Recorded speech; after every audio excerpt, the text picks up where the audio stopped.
This is the Out the Box Rugby podcast, only on Megaphone Rugby. Luke is back, André Pretorius is back. Hallelujah, it's been a while. Thank you, André, thank you for coming back again. And I know you've been a busy man, but I've been looking forward to this for a long while, and here we are. Hi, MV, great to be back. And yes, I think it's going to be an interesting one tonight. Yeah, the thumbnail says, are the Springboks in trouble? I'm going to be obviously accused of being an alarmist. But on Saturday night, in our immediate reaction, Harry and I also asked, are the alarm bells ringing? And you went into a little bit more detail in your normal André Pretorius style, and you've got a couple of videos for us. So let's start with the beginning. Your overall impression of the Springbok side, Ellis Park, then against Cape Town, and where do you think we are as a team? I'd love to say we are in the first half of the Ellis Park test. Kind of selective memory, because the way we started that test, we just looked like the number one side in the world. We looked like the world champions back to back. We looked like everything everybody expects of us. And my personal opinion is that we weren't complacent going into that game. I don't think Rassie coaches sides like that. I don't think he accepts that kind of mindset within the group. But what I do think is that, and this happens to a lot of teams, is they go up, and we've seen it now in the Currie Cup. A couple of sides have done it since the Boks have done it. Go up, get a healthy score, and then you go on and you lose the match. So managing good starts is part of a system you need to implement into your game model, into your team's approach to the game, where you have to have a way to reset and go back to 0-0 every time you receive a kickoff, or every time the whistle to whistle. And I think what happened was they didn't manage that good start, and they might have just been looking at that scoreboard going, this could be a big one. This could be a 50, 60, 70 one. And that's exactly what the Aussies were looking for. They stayed in the fight. I mean, you have to give it to them. The way Joe Schmidt has put that side together, he's gone through a lot of adversity with them. And again, there's a lot of talk about cohesiveness in teams these days. And the way Joe's gone about his business there, it's quite impressive because not a lot of teams would have come out from a 22-point deficit and nearly put 40 on the Springboks.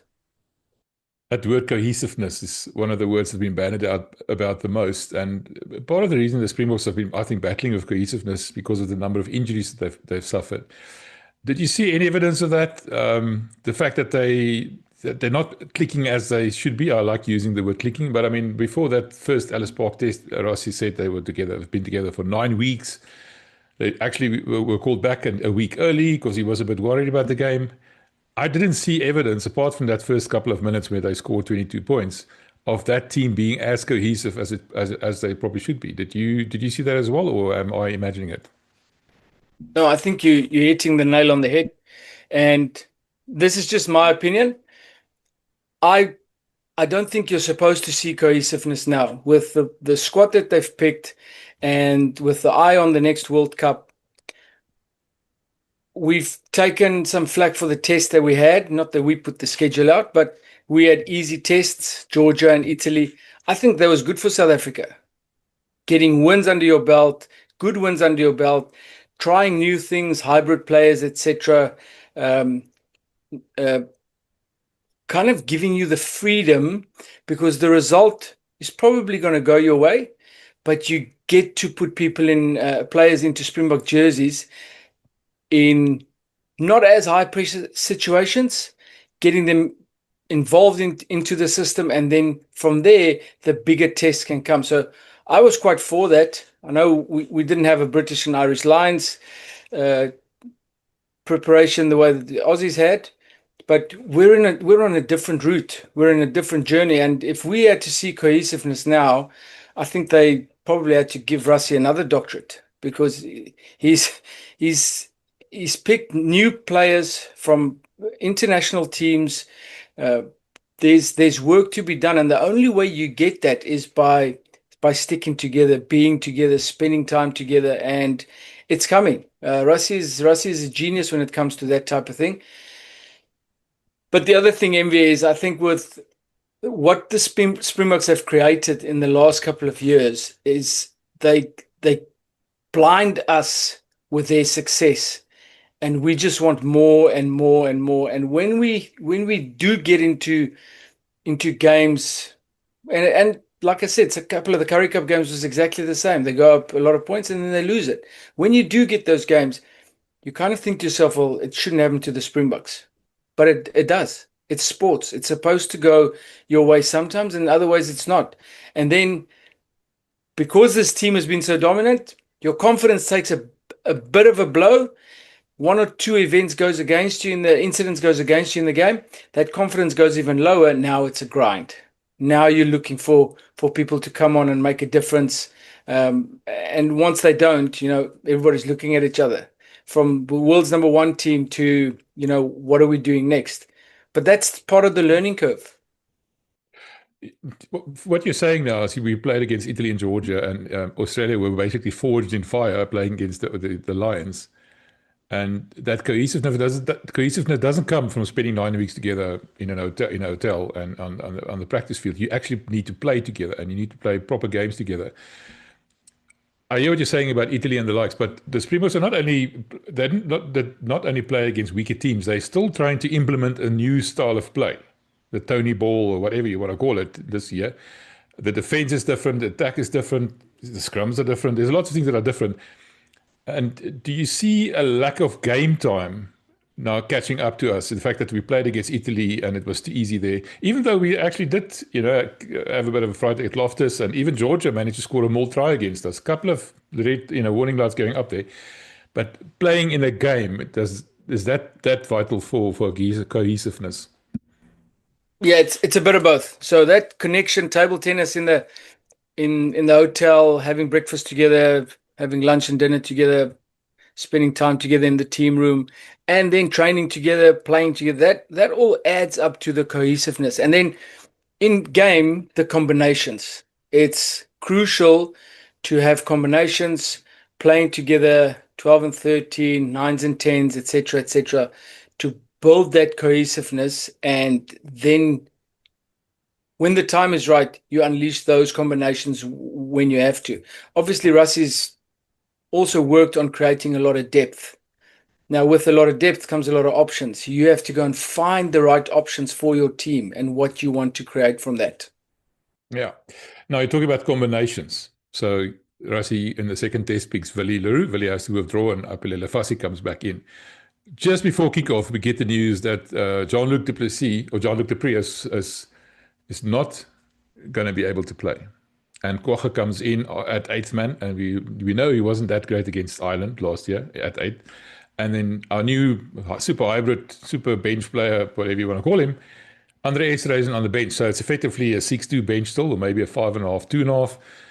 How disruptive is that if you're talking about combinations? They must have had a plan to counter what went wrong at Ellis Park. They must have practiced it the whole week. Jean-Luc must have been chomping at the bit to prove himself. I mean, he's only had one start in the past 7 years, I think. This was his opportunity, and then he has to withdraw. How much of a disruption would that be for a team, especially a disruption in the loose trio? Well, it definitely on that stage, you want to go with what you prepared in the week. That's ideal. But I also think the way that they prepare for test matches, they have to prepare for these types of situations, and they would have had time together where Cohesion, you'd know the plays and the lineout calls, all the defense calls, attack calls. You'll know that off by heart. The same with Rassie. So I think they slot in seamlessly, but still, it's not the face you saw in the week training together. And the only good thing that comes of this is that those players thought they weren't going to be involved in this test. And all of a sudden, you've got the second chance. So, and there's the advantage that I think you need to look at. Eddie Jones wrote an article where he said number 8s are becoming smaller because you need to be more explosive at the back of the scrum and the likes, because scrums are becoming more and more simple reset thing. There's no more hanging on and milking it for a penalty. The referees want the ball out. He actually said some of the referees are are penalised for resetting a scrum. So they loathe to reset a scrum. They rather let it happen, or give a free kick or whatever. Do you agree with that sentiment? Because Kwagga didn't play that badly, not as bad as he did against Ireland. He actually did quite well, I think. Do you think that's maybe to do with the fact that number 8s are now getting smaller? Or are they? Yeah, I think if you really want to go and find something, you can make something of it. I still think there's a lot of big 8s. Like, Cameron Hanekom is a big. He's a big 8. He can be a big 8. Elbrich can be a big 8. Pierre Spies was a big 8. But they can be explosive off the back as well. Plus, you've got the weight behind the props and the locks for the scrum. So I wouldn't necessarily say it's a thing to go back to smaller. Maybe Eddie's trying to get everybody to have small 8s like Japan. I'm not sure. But it's, if you've got a decent size 8 at the back, it's still that weight that you get within the scrums for your mauls, etc. And I think don't underestimate Kwagga. He's a tremendously strong player, and you'll see with his ball carrying, he doesn't accept tackles. He'll go into spaces where you thought you've had him, and still come out with a line break or at least an offload. So, no, I don't necessarily agree with it. I've never thought about it that way. Because, like I said, if you can have a big 8 that's explosive, it's not just smaller 8s that can be explosive. The emergence of André Esterhuizen as a hybrid. And we saw Dwayne Vermeulen on the sideline giving him a crash course in mauling just before he came on, and Franco came off. And then obviously we conceded a maul try right there. Did that not expose a glaring deficiency in this newfangled hybrid thing? I'm not a fan, I must be honest. What's your feeling? Look, if you've got a hammer in your hand, everything looks like a nail. If you're not a fan of the hybrid thing, obviously you're going to see certain flaws. And I think it's exciting. I think, in a year's time, they might just cut it and say, listen, it didn't work. André Esterhuizen is not getting enough game time in his real position. But what's quite interesting is the fact that André was playing 12 at Ellis Park. And I was so sorry that we lost that test, because it's probably one of his best tests that he's played. And the way he was carrying ball and the way that he scored his first test try, unbelievably how many tests he's played and only scoring his first test try now. But he played well at 12. So it's not like the preparation they're giving him is taken away from his ability to play 12, because he still played well. But I mean, if a proper loose forward like a Marcel or a Evan Roos, heaven forbid, was playing, wouldn't that more defense have been more effective, do you think? I'm just giving it that specific example. Probably without a doubt. I mean, Andre got caught way on the other side. All the weight was on if you look at the Australian side, all the weight was on the right-hand side of that maul. And the relocation, the reload or recycling was very slow. And Andre was one of the guys that got caught on this side. Marco nearly stopped at one part of the maul. There was 3 or 4 guys connected to that on his own. Also a tremendously strong player. So definitely Mbia. But if you ask this question in a year from now, it might look a lot different. And you've got a guy that can play 2 or 3 positions within both sets of units. So there definitely he was caught out, and well, not just him. I think there were a couple of guys that got caught within that system there, but definitely not he's not going to be known for his maul stopping at the moment. No, I understand. So what is he going to be known for if he plays forward? What is he going to be known for? His immense strength, his size, his intimidation. Why is he being picked as a forward? Well, you'll have to ask the doctor that. That I think it has a lot to do with the makeup of teams and using certain. I think what they've got is they've got certain teams that they pick for certain games, and they're going to need certain makeups for certain teams.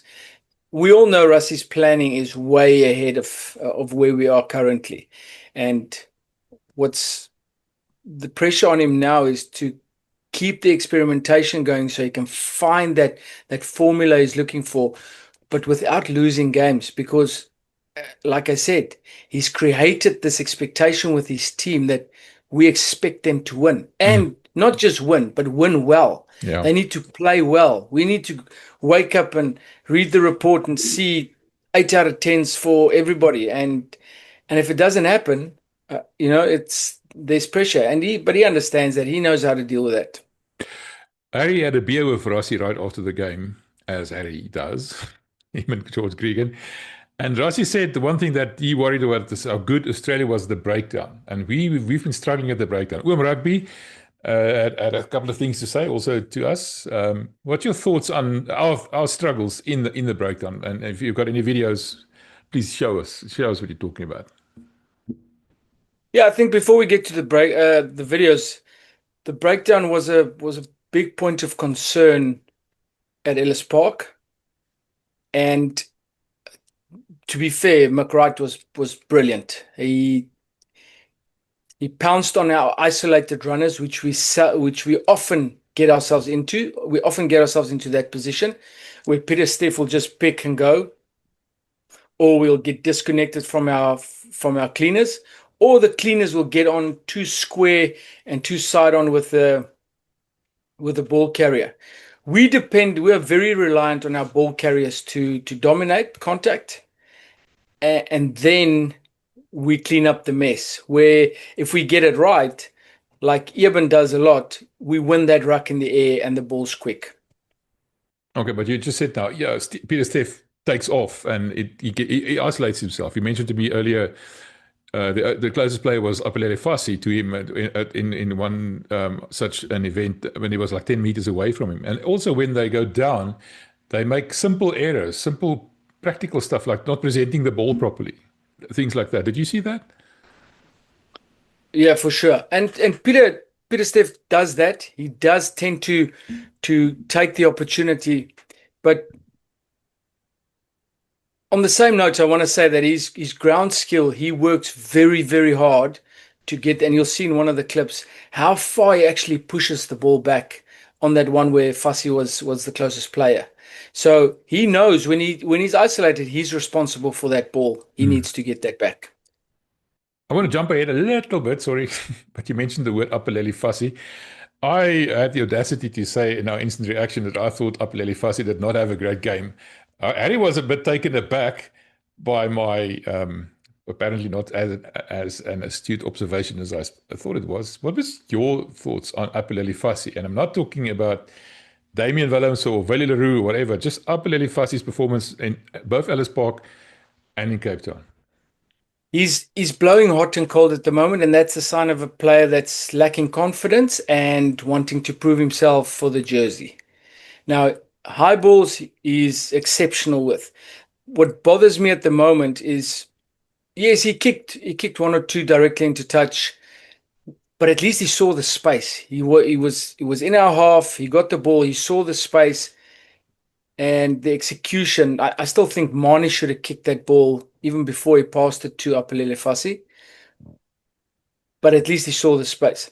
The other thing I'm worried about is that, and that's coming back to my point about lacking confidence and wanting to do something brilliant to start showing that, I need to be the starting 15, is his decision making with ball in hand. We've got numbers and space on the outside, and he does too much with the ball in hand, which gives that outside defense an opportunity to close. And then when he wants to pass, it's either too late, players outside get man and ball, or he goes down and sometimes isolates himself, and it's a grind to get that ball back. So I think he's a player that's lacking a bit of confidence. He's not making good decisions with ball in hand, and he just needs to go back to playing his game and focusing on what makes him good. So quite a few people saying that Jason Colby plays fullback in Japan, and we should maybe move him to fullback and move Fussy to the wing, for his length and everything. We saw the benefits of being able to compete, and we saw how bad Kane and Moody was on the night. I don't know where he was from, but he didn't have a spectacular game, to put it mildly. What do you think about that switch, Fussy and Colby maybe switching? Yeah, well, Colby can do anything. We all know that. And, it's maybe confidence builder, get fussy on the wing. The one thing I would be worried about is just the defense on the wing. We're so spoiled with Kurtley Orange and Colby, the way that they stay connected to that inside, and when there's ball pressure, they just stay up there. They get put into no man's land a couple of times when there's no ball pressure on the inside, and O'Connor can just float those balls over them. But that would be my one concern.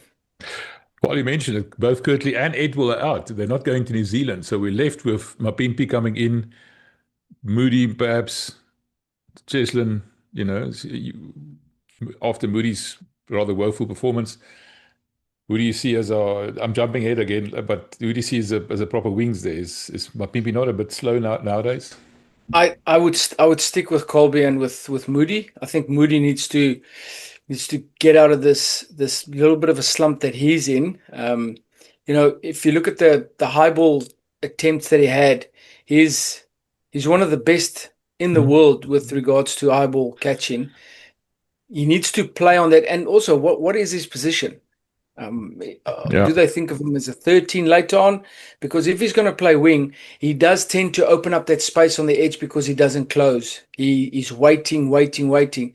And if you look at what Colby does and what Kurtley does, Edwell, they shut the space. They go early. They get there before the ball gets there. Well, I think Moody, he's inconsistent with that, and you want to be able to say that we're closing up space. The Springbok defense does get narrow, but the coverage that is there is covered with speed and with aggression. And if one of the channels is not up and not doing their job, that's when you open up that space. That's where that ball goes over and there's no ball pressure on the ball player. That's when your wings start looking like fools on the edges. Is there merit in the fact that Tony Ball forces us to play too wide and that exposes us in the middle? We saw them playing a narrow game, like you mentioned, in Cape Town, more towards the middle with two cleaners and everything else, going back sort of more to our old DNA. Is there merit to it, number one? Number two, is it a good thing if we're doing that? Are we not just now throwing all the hard work of the past year and a half, out the back door? You're 100% right, Mbia. I think Tony would have been very excited at times to see what the attack has created, and then we don't make the pass. We create a 4-on-2, and Damien doesn't dig onto inside shoulder. We can't take it, and two guys defend four guys. I think there's opportunities where we need to make one more pass, then we get in behind them. We get those big runners running onto guys retreating on the defense, and all of a sudden now we're going into spaces and into areas where McWright's your second arrival and he's on the ball. So our rucks and our ruck speed can look a whole lot different if we just get around those pressure areas. But we tend to go into our shell and then wanting to play that game. And like we saw, if we come up against teams that can survive in the scrums, because that's what Australia did. They didn't scrum us, but they got the ball out and they could stand and withstand our second shove. If they can survive scrums and if they can get into positions where they can get double shoulders on, they've got the ability to stop that attack. Once they get that right, it's kind of like, where to now, boys? This is our direct play, and these guys have taken both of them quite well. Where to now? We need that extra pass getting into the wide channels, because then that directness is a bit easier. You're not running into double shoulders. You're running onto retreating defenders. Okay. Something else that I've noticed that people have picked up on is the fact that the players often looked unsure of what to do, or what they're allowed to do, almost. Let's call it that. Did you pick up on that? Pressure, Mbia. Pressure. Are you talking about the last test? Yeah. Well, I think definitely pressure. You come out, you want to prove a point, you want to show that Ellis Park was a once-off. You start well, and then Australia doesn't go away. They don't go away. They stay in the fight. You start making a couple of mistakes. You look at some of the big boys. They get turned over, lose ball, bad passes, skill set errors, And all of a sudden it's, well, where to now? That's what I spoke about. We do a four-man lineout where we just go same side, and then come back into the traffic that we've created. Whereas we do a 6+1, play Jesse short off the Allende, line break, Ox on the blind side coming in. That just looks more like us. And you'll see us running into retreating defenders, not into double shoulders. So definitely, that's what pressure does. It makes you look unsure. Another basic thing that seems to be going backwards is the lineouts. And Victor Matfield spoke to Harry, Harry spoke to Victor Matfield, probably cornered him somewhere. And Victor elaborated on what's going wrong in the scrum, in the lineouts. He said specifically on the other teams throwing, the players would stand with their backs to the throw, I don't know what that means. He talked about pivot points and not being that kind of thing. Sorry, I'm sort of paraphrasing. I can't remember exactly what the words were. The point is we're not doing the basics like lineouts right. I mean, Malcolm Marx, I said it last week and I said it this week again. It looks like he's throwing a marshmallow into the lineout. It's not a straight, powerful throw. It's like a little plop. Did you notice that? What do you think is wrong in the lineouts? I think calling can be a problem. Because there's also, when you go to four-man lineouts, a lot of teams will go to four-man lineouts if, it's there's a lot of space for four guys to defend. What I don't understand is that we go four-man lineout and every single player in the lineout is facing the hooker. And then we start walking forward and then Sia turns around in the front and we just show where it's going. Oh, there's no, because he has to lift him. Yeah. There's no jump through. And I'm not a line out, I'm not that knowledgeable on the lineouts, although I'm very interested, and it's something that I think it's interesting. But everybody facing the hooker, Sia turning around. I mean, that was the easiest steal for Australia to see where that four-man was. And you've got 10 meters to cover, and they show you where you go up. So, yeah, the lineouts is a problem. I think calling, throwing, and then, do we need more speed on the ground? Do we need a speed call? Or they'll work that out, but it's definitely a point of concern. Something that bothers me about the lineouts, we've got a coach for absolutely everything, but we don't have a lineout coach. Dale Davids is the forwards coach, and lineouts, I think, is part of his responsibility, or maybe even Dwayne Vermeulen. I'm not exactly sure. But that seems to be, from an outsider's point of view, but undercoached, don't you think? Well, at the moment, it looks like it. Coaches have to take responsibility. And again, I feel for the throwers, because if the call's made to a spot where you can see them getting in front of your jumper, you're either going to throw it skew or you're going to go for double tops and it's going to go over. That's why I like that three-man over to Grant Williams and to Sia, and for options going over the line out and just taking a bit of heat off the throwers. But coaches have to take responsibility for it, but also, your calling. Are we doing the right lineouts? Are we taking the right balls? Just start by the lineouts. The four-man is currently not really working for us. And then the 6+1, because they're worried about the drive, they sometimes don't even go get up in the air. Pick your fight. Right. I think I've covered everything I wanted to. You want to give us some more in-depth analysis?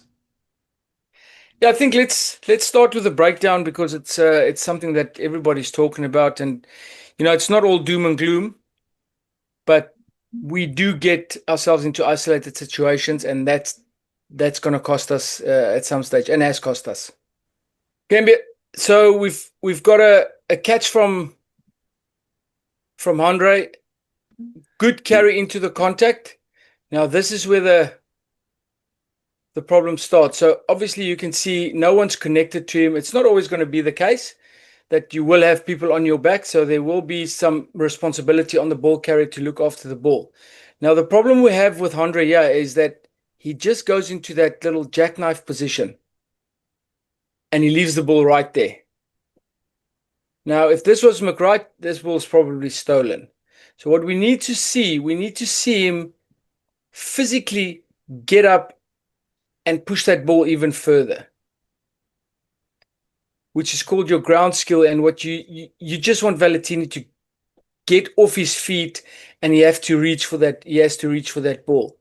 But what happens now is he leaves it right there, and if it wasn't for Arge's great clean, I think we lose that ball. But because he's just pushing it away from his body, which is the way it is coached, you have to push it away from your body. But with the jacklers these days, it's not good enough anymore.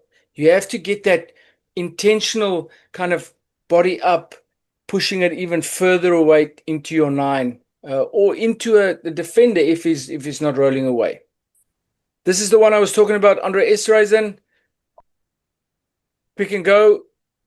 This is the Out the Box Rugby podcast, And only on Megaphone Rugby. That's where you want that extra little bit of ball placement towards your own line.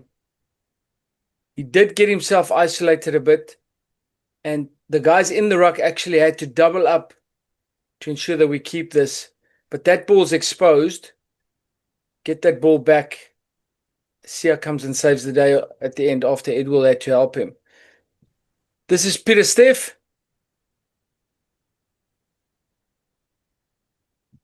Now we score from this, but if McWright could keep his feet, yeah. See how Peter Steff just keeps the ball onto him? Because he knows McWright is right over him. And that's what I was talking about, him getting isolated. Everybody's going same side. He's going against the grain. And lucky for us, Ox is the first guy there.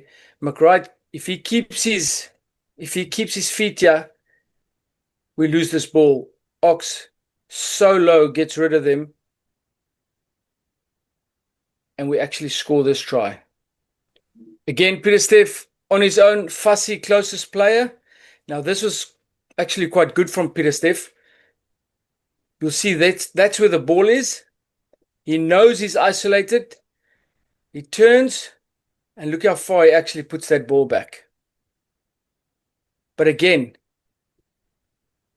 this isolated run, teams are going to start picking up on this. And I think the Aussies have picked up on this. And they've said, once we get that isolated runner, a lot of teams have got to call for it. Like teams have called it man on fire. There's one guy, ensure that you get over the ball. But he's pushed this ball back far enough for us to keep it. And this is the last one. Again, Esterhuizen. Now, what we're trying to show here is that Esterhuizen's tucked the ball. So Jesse doesn't have to decide anymore if he's gonna go for the offload or the pass. He can immediately join Andre in that contact. But he stays way too square to the breakdown. And Esterhuizen actually does really well here to push that ball away, which gives the Ruckers an opportunity. Does that make sense? Yeah, absolutely. Yo, that was interesting. That's all from the first test, though. We did have a lot of problems with that in the second test. I can show you a couple of clips where Eben wins the ruck in the air, which is what you're looking for in that situation. I think the next one we want to talk about is the decision making on where we want to attack, because we tend to. It's also a word that's been thrown around: overplay and get ourselves into trouble. So let's have a look at some opportunities that we've created and that we don't take. Okay, MBA, we're going to run through a couple of camera angles, but good go forward. Now, what you will see is that Mani is screaming his lungs out for this ball. Yet Williams decides to play Luat, which is an isolated runner.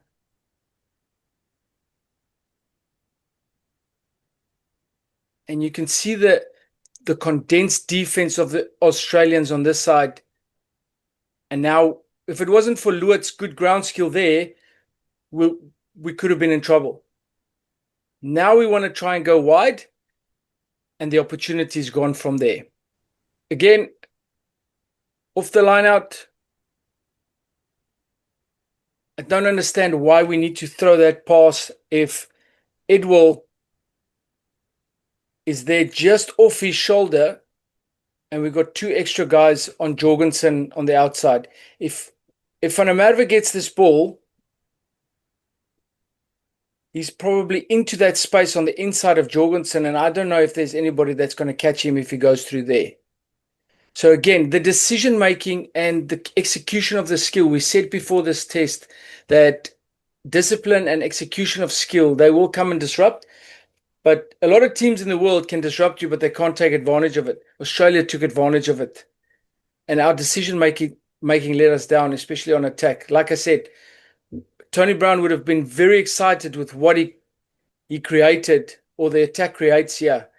Edwell gets that ball. He's under the sticks, but we try that miracle ball out to Fussy, which in effect is actually just giving them a 2-on-2 defense on the outside. And I'm pretty sure Marnie wouldn't want to see this again. So we've got a prop and a hooker in front of Edwell. Marnie decides to throw the long ball. We've still got Malcolm Marks out on the edge.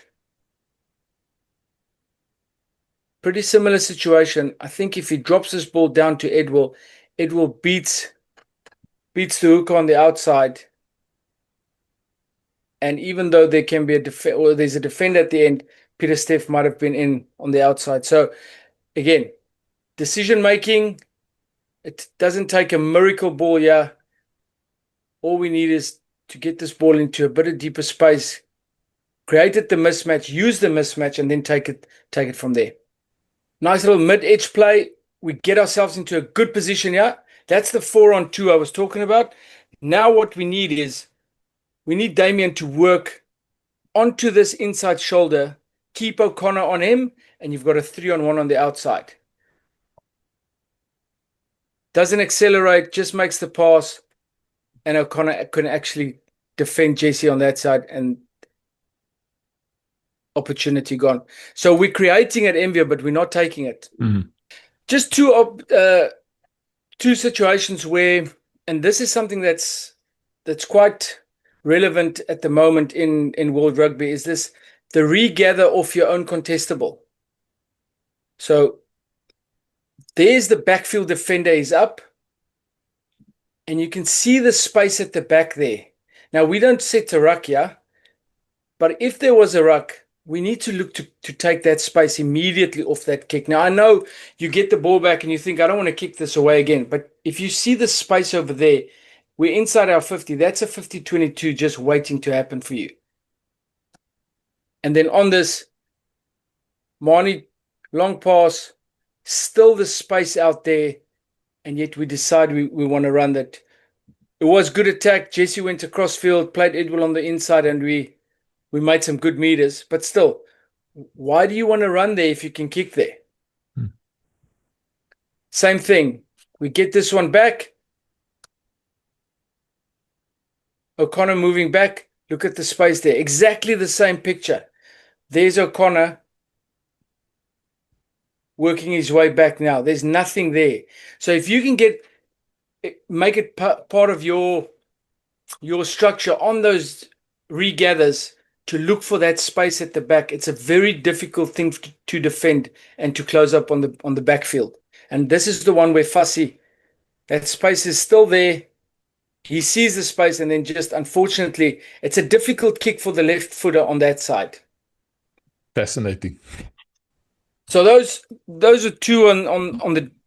Before we get to the defense side, those are two things on the attack. I think that's creating some problems. It's just individuals' decision making. Obviously, the skill set errors is not helping. Basics 4-on-2. Ensure that we keep that first defender pinned on that inside and create that 3-on-1. And then where we play, we don't need to throw miracle balls if you've got a Edwell van der Merwe across a hooker and a prop, which he'll beat eyes closed every day. And then the breakdown, those isolated situations, teams are going to start picking up on us, and certain teams set traps for that, where they leave that open space, get yourself in behind that ruck, and they come for the jackal. So on the attack, that's pretty much the stuff that I wanted to show. So on the defense, we've been known as one of the best defensive teams in the world. That's what Jacques Ndaba was still there. We leaked 9 tries in 2 matches. What's changed about our defense? Have we got a new system? Are the guys not using the right system? Are they not used to the right new system? What's happening there? I don't think it's a new system. I think it's personnel not buying into the system or not implementing the system. Because if you saw the first couple of minutes or the first couple of defensive sets on the weekend, you saw a lot of pressure. You saw, even when we were narrow, we covered that space. We were up in their line. Grant Williams was intentionally getting onto them. But the difference was that O'Connor didn't have the freedom he had, like he had at Ellis Park, where he could throw bridge balls and he could pick out his runners. So there's no more rush defense, or what did Eddie Jones say? The rush defense is now it's no longer a rush defense.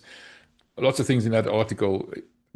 So you're saying that we basically still have the same defensive system, no adjustments, or is it sort of a hybrid between a new system and what we learned under Jacques Ndaba?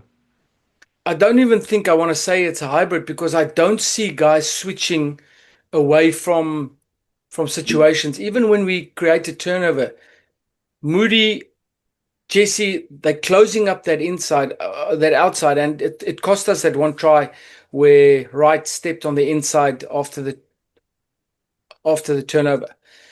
But they're still supposed to have line speed when they are narrow, and they need to cover that space quickly. And the difference is you can't let the guy behind the pod or the guy out the back have a free ride there, because then the outside, the reads are too difficult to make then if that guy's got space and time. Okay, what have you got to show us? So I think the first thing was, 10 minutes into the game, when I saw this, I felt pretty good about the test and what's to come. Obviously, the South Africans loved the fact that Kwagga was, not that he got injured, but that's a fantastic tackle, big pressure, getting close to the line, good carry. It's good defense as well. Grant Williams complaining, but not taking too much time with that, making a decision, pulling the trigger, and we score. So that, to me, the pressure we put on them there was evident that there was a different mindset within the boys for this weekend. Just before you continue, just before you continue, that thing with Grant Williams waving his arms was because the Aussies were blatantly offsides. We saw Will Selden literally coming in from the Springbok side in one of the rucks, and the ref just never saw it, even though Grant Williams was going bananas there, trying to point it out to him. That was quite obvious. Did you see that? That's right. It felt like he was coaching and managing the Aussies, and he was pinning us as soon as we were on the wrong side. Even though their legs were across us and they were trapping us in, it just felt like there were a bit of a double standard once or twice within that game. So this is what I'm talking about. This was that bridge ball O'Connor threw at Ellis Park. Now you'll see there's a high edge with Peter Steff, and I'm not sure who's on the left here. High edge, but there's no pressure on O'Connor. Goodly. Orense. And we all know what that led to. So again, just for the picture, what we want to see here is we want to see Eben getting off the line and getting pressure on O'Connor, which is going to rush that forward pass. No, it's probably not forward, probably just flat, but which is going to rush that and then puts pressure on that, which then puts Kirtley in the mix. But now, because he's had a couple of steps, he could really fling that ball and get the ball into that wide space and take advantage of it. Yeah, but that's exactly the point. In the old days, Eben would have rushed that, wouldn't he? Or am I imagining it again? I think so. And it's not that big of an edge. There was one guy free. You just needed pressure on O'Connor. Peter Steff would have taken the next. Kirtley would have taken the next. And then we back off with Kirtley now already up high. He's got no chance of getting that ball. On this one, there's the ball pressure.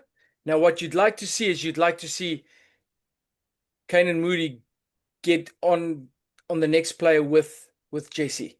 That's what we call ball pressure. If we had that in the first test on O'Connor, that's a rushed pass. But now, because Kanan hasn't gone, he's created this space on the edge. Mm. And the other thing I think Fassi needs to improve on here is this is our 10. So the 22 is just behind, which means Fassi is a lot closer. He could have told Kanan to get up with Jesse, because even if they get the ball away, he'll be making that tackle right over here, which would have given Kanan a lot of confidence going with Jesse. But that ball pressure, that's all we're looking for. We have to have that inside ball pressure to ensure that our high edge is effective on the outside. Mm. Again, high line, out the back, ball pressure, and Grant Williams, that's the picture we want to see. Now, even though he hasn't got time to make a big pass, he can also not get the ball away onto the next channel because Williams has stayed connected. Now the wide channel is out. That's the picture. That's the exact picture South African defenders want to see. Ball pressure, connection on the outside. And the difference is, if Mani was staying alongside Eben, O'Connor has a run in and he can actually decide where he wants to pass this. And look at the amount of players they still have on the outside. But because of that ball pressure, they've taken away that threat. Similar, and Ngomazulu, Sasha was on the fullback here. So there's ball pressure on the outside and they stay connected, and that's how they cut them off. So this is the defense that South Africa is known for, is getting those runners to stay on the inside and create opportunities for jackals and double shoulders on the inside. Not that bridge ball giving the 10 opportunity to throw those dangerous balls. So if they're not doing what you're saying, that means they're going outside of the system. They're making errors. Yes, it is going outside of the system, but I think it's got a lot to do with confidence and thinking of what they don't want, instead of thinking the way that we think is, we want to put pressure. We want you to make a mistake. We're gonna force you to make bad decisions. Now you go, I don't want to give away a line break. I don't want to miss this tackle. And when you go into that mindset, you become really sluggish as a defender, and you just give the attackers space and time. So, lots of people have been calling for Jerry Flannery's head, as we do in South Africa. Any merit to that, or do you think we should just stick to, do what he tells us to do? Yeah, but, my old saying is, if one game makes you bad, then one game can make you good. Mm. And it doesn't work like that. It might be his plan, and you still have to get 15 guys to get the plan implemented. And it's not an easy job to do. So no, I feel it's a bit unfair. I feel there's a lot of games, if you go back on our record now, where there's games where we didn't concede a single point in a test. It's still a test. Single try. There's games where there's a lot of good in there as well. And now you're trying combinations, certain combinations, confidence is down. So I think his challenge will be to get everybody onto Colby and Kirtley Orance's level in terms of shutting and being confident and going, I'm not going to think of what I don't want. I want to shut this down. And then also ensuring that inside doesn't make them look like fools on the outside by not pressing and not giving that pressure situation that makes it difficult for the attack to actually get the ball outside. I saw somewhere that it took us 3 years to really implement or embed Jacques Nienaber's defensive system. It's not too early then to say, listen, it's only been a year, a little bit more than a year now since Tony Brown and Jerry Flannery has joined the team, and Felix Jones is now there as well. Are we not maybe rushing it? And maybe I'm jumping ahead again, but In terms of the World Cup cycle, are we not sort of in the middle where the older players are now sort of slowly running out of steam and the younger guys have to take over, but they're not quite there yet? And this is not what we're seeing. Is this not what we're seeing at the moment? That little bit of a gap between the old guard and the new young guns coming in. For sure. And it's so, I think it's supposed to be like that. It's not supposed to be easy. It's not, because you're trying to put people in a system that they've probably never implemented. Being out on the wing and closing space, knowing you're leaving 4 extra players, you're the last defender, and you're going to shut this attack down, and leaving 4 extra. Just have a look at how many attackers are sometimes left when Colby and Arendse and the wings get it right. They shut down attack, which the opposition attack coach is pulling his hair out, because the numbers are there, the space is there, but they can't get it around because there's 100% commitment. As soon as we go down to 95, 94, 93, anything less than 100, if you don't commit in that defensive system, you create space and you create trouble for you to be, and then you're going into line break defense. It looks like we like throwing a lot of players into the ruck, which means more players are being tied up, if you want to call it that. Does that not make us a bit more vulnerable in defense as well, while we're talking about it? For sure, Mbia. It's we want to put a lot of ruck pressure because we're an aggressive pressure defense, but we put in 2 or 3 guys in there, plus we go on the fold, and then you put yourself into trouble on the opposite side. So the clip I want to show you is exactly that. So it's off a line out, midfield. There we've got 3 guys involved in the tackle, and then you'll see 5, 2, and 8 also folding. So that's 6 players that's out of it. Now you've got 4 forwards on the blind, and you've got Grant Williams running the edge. Now that's, let's say, 5, and that's 8v5 that you've created. And if the 9 picks, you can say 9. So that's also something I think the Aussies have picked up against us, is that we will put numbers. If you can get your ruck ball from there and you can recycle quickly, you can get South Africa into trouble because they do overfold. And if you look at the folding as well, if you look at Ruan, Malcolm, and Kwacha, they don't look up once. They just look at the ball.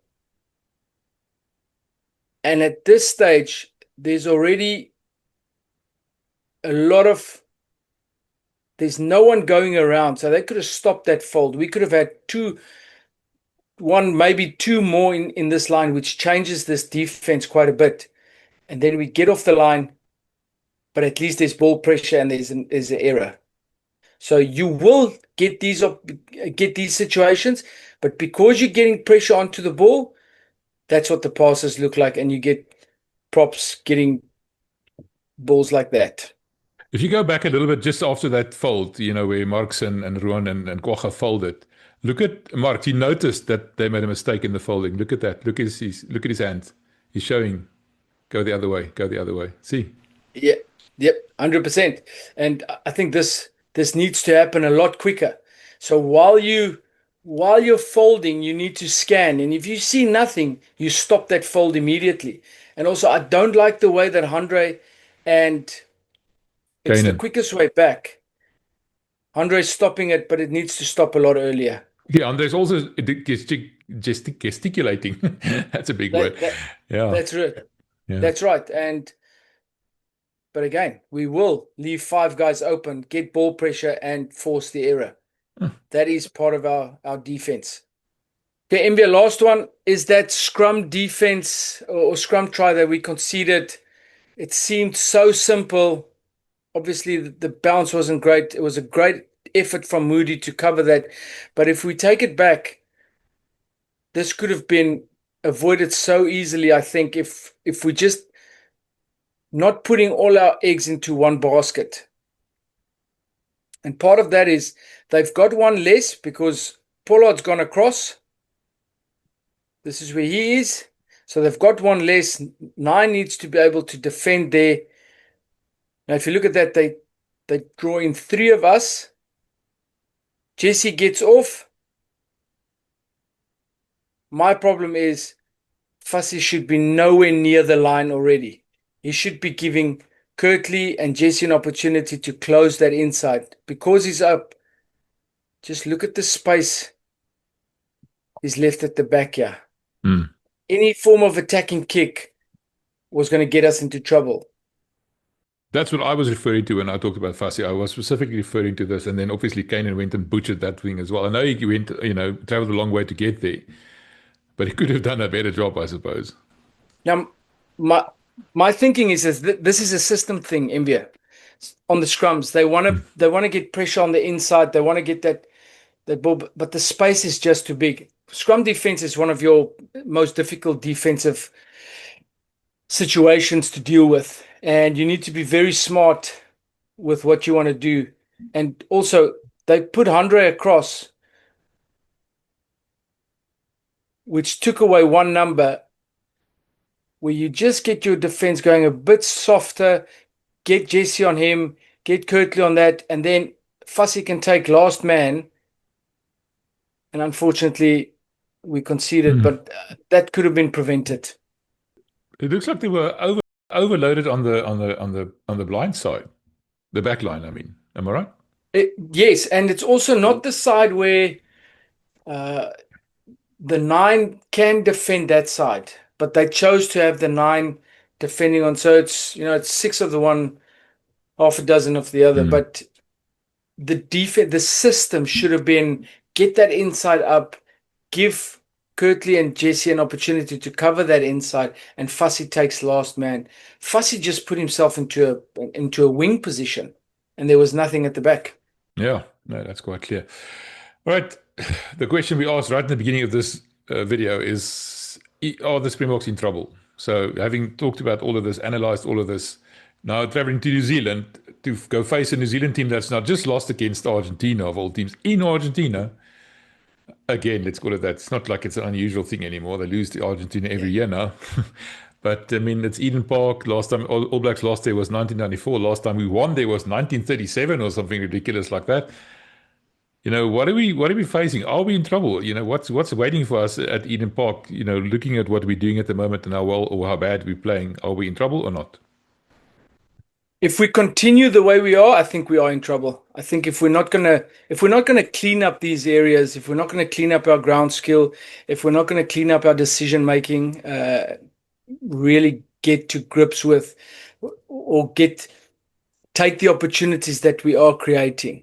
When they do give us kick space at the back, don't overplay, as has been mentioned before. So if we don't clean up these little things, I think Eden Park might just be, a